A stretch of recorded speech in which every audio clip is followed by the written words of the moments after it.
The Holy Gospel from Matthew, the 27th chapter. Glory to you, O Lord. This is Matthew's recollection of the death of Jesus. From noon on, darkness came over the whole land until 3 p.m. And about 3 o'clock, Jesus cried with a loud voice, Eloi, Eloi, lama sabachthani. That is, my God, why have you forsaken me? When some of the bystanders heard it, they said, this man is calling for Elijah. At once, one of them ran and got a sponge, filled it with sour wine, and put it on a stick and gave it to him to drink. But the others said, wait, let us see whether Elijah will come to save him. Then Jesus cried out again with a loud voice and breathed his last. At that moment, the curtain of the temple was torn in two from top to bottom. The earth shook and the rocks were split. The tombs were also opened, and many bodies of the saints who had fallen asleep were raised. After his resurrection, they came out of the tombs and entered the holy city and appeared to many. Now when the centurion and those with him who were keeping watch over Jesus saw the earthquake and what took place, they were terrified and said, truly, this man was God's Son.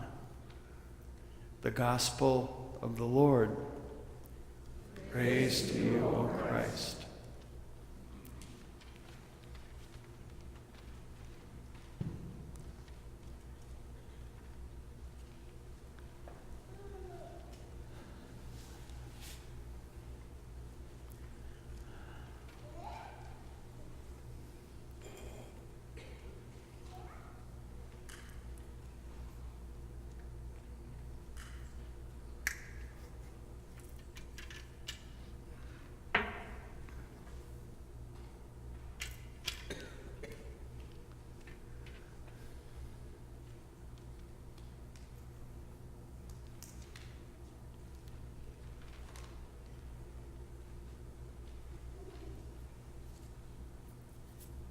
Bullying is talked about frequently today. What can we do to recognize it and stop it? As captain of Roman soldiers, Cornelius regretfully watched his men and others inflict pain on Jesus before he was crucified, realizing too late that he should have stopped it.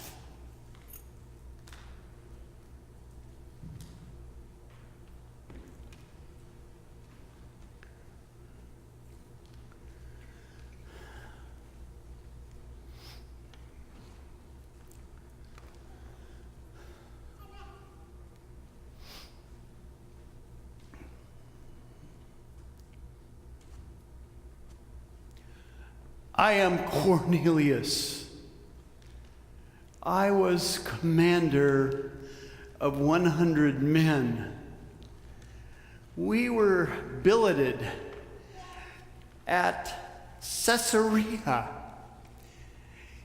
We were not happy to be so far from home. We were Romans after all. But Caesarea wasn't bad duty. Caesarea by the sea, a beautiful place. And this was the headquarters for the Roman army. That was the downside. The commander was there, so we always had to make sure we did things just according to regulation. But it wasn't bad. The rations were pretty good, and the morale wasn't bad. And then one spring day, we received our orders, our marching orders. We received our orders to go to Jerusalem. And no one was happy about that, because what our responsibility was in Caesarea was to stand guard and to make sure the area around Caesarea was maintaining order, and so it wasn't bad. But then we heard that the reason we were being told to go to Jerusalem was because of the festival of the Passover. And there were going to be thousands of people in Jerusalem, and we were part of the contingent who were going to be there to try to maintain order. So we did a 3-day forced march. I don't know if you've ever walked from Caesarea to Jerusalem, but the road is not a smooth road. It is rocky. It is rough. It's a dry area.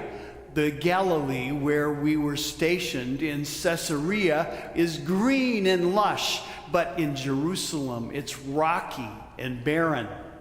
So we were walking those roads, and my men were not happy campers. They were not doing well because they did not want to be going to Jerusalem during Passover when all the people were there and the potential for trouble was unlimited. So we got to Jerusalem, and we heard about the Jewish rabbi who had also come to Jerusalem, who was not doing what I would think a Jewish rabbi should be doing. He walked into the temple and he tipped over the tables of the money changers. He was trying to get himself killed.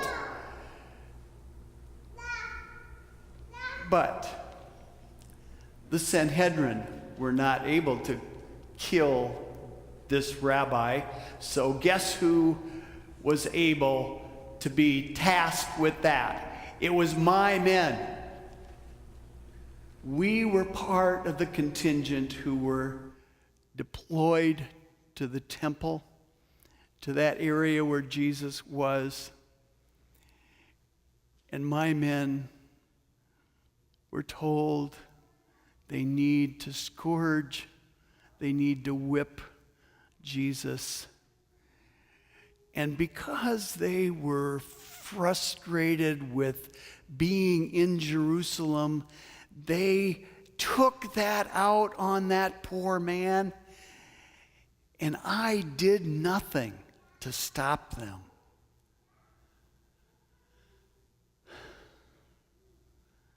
Jesus was beaten, and then he was taken to the cross. He carried his cross to Golgotha. Crucifixion is such an ugly death. A person who is crucified smothers to death because they can't bear the weight of their own body.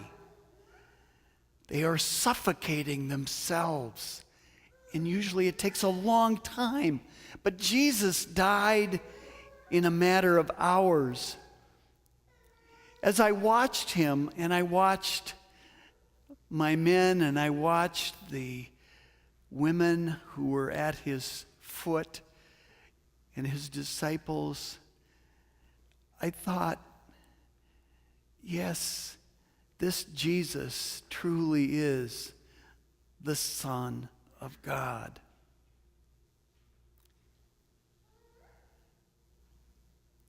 That was years ago.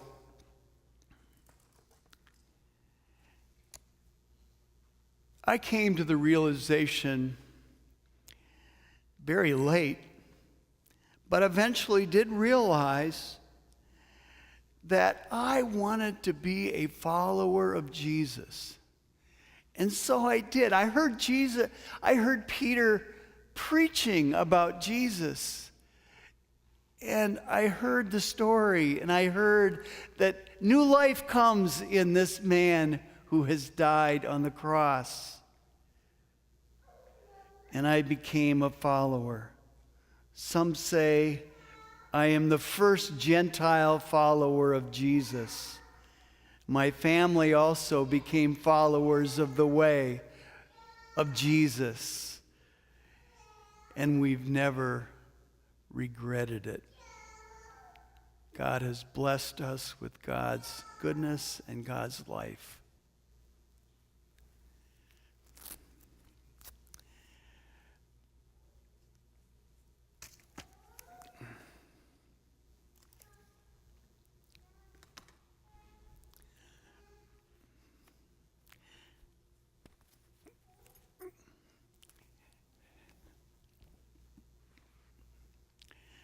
I loved being Cornelius. Cornelius is one of my heroes in the Bible, a military person who came to the understanding that who he was not this military commander, but rather who he was a child of God, a child of God. And Cornelius realized that he was guilty. He was guilty just like all of us are guilty. But our guilt has been taken away by this Jesus who died on that cross for us. Thanks be to God. Amen.